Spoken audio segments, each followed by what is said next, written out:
आज बनवतोय आपण सकाळी सकाळी नाश्त्यासाठी मस्त असं मऊ आणि लुसलुशीत उपीट। तर चला रेसिपीला सुरुवात करूया। हाय हॅलो, कशा आहात सर्व? वैष्णवीज मम्मी होम रेसिपी या आपल्या यूट्यूब चॅनलमध्ये तुमचं पुन्हा एकदा खूप खूप स्वागत आहे।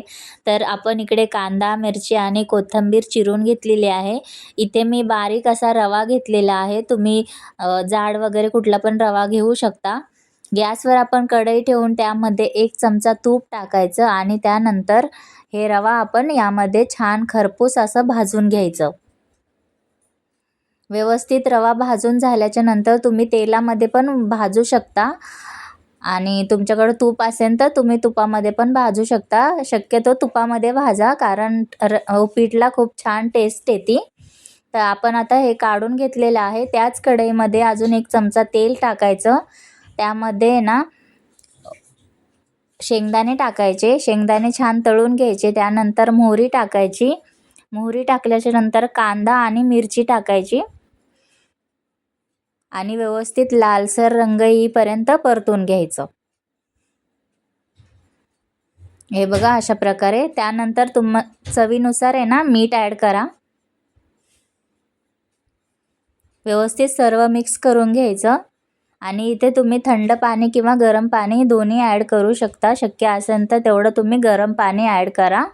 जेवढं तुम्ही रवा घेतलेला आहे त्याच्या दुप्पट तुम्ही पाणी ॲड करायचं, जेणेकरून रवा आहे ना खूप लुसलुशीत आणि छानपैकी मऊ असा होतो। तर आपण आता पाण्याला उकळी आलेली आहे, तर रवा आहे ना असं टाकून घ्यायचा थोडा थोडा करून आणि व्यवस्थित लगेच मिक्स करून घ्यायचा।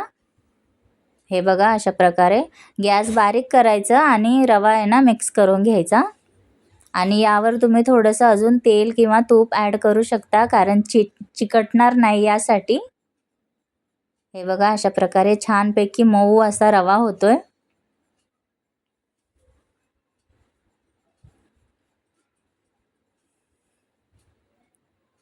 यावर 1 चमचा तूप टाकूया। तुम्ही तेल पण ॲड करू शकता आणि झाकण ठेवायचं आणि 5 मिनिटे आपण आहे ना छानपैकी वाफवून घ्यायचं।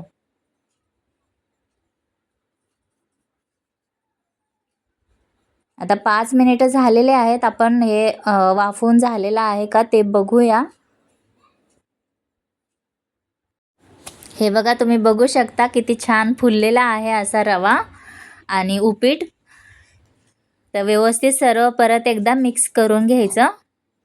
छानपैकी चवीला पण खूप छान लागतं आणि तुम्ही परत परत बनवून खाल अशा प्रकारे हे उपीट लागतं। खूप छान आणि टेस्टी लागतं। तर तुम्ही एकदा नक्की ट्राय करा।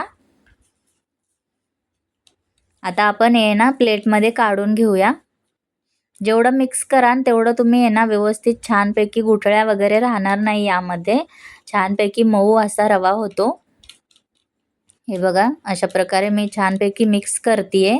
आता यावर कोथिंबीर टाकायची आणि प्लेटमध्ये काढून घ्यायचं आणि खाण्यासाठी उपीट आपलं तयार आहे। तुम्ही यावर लिंबू किंवा आणि किसलेलं खोबरं वगैरे, फरसाण हे सर्व तुम्ही ॲड करून खाऊ शकता। तर व्हिडिओ आवडल्यास व्हिडिओला लाईक, शेअर, सबस्क्राईब नक्की करा। भेटू नवीन रेसिपीसह। Bye bye.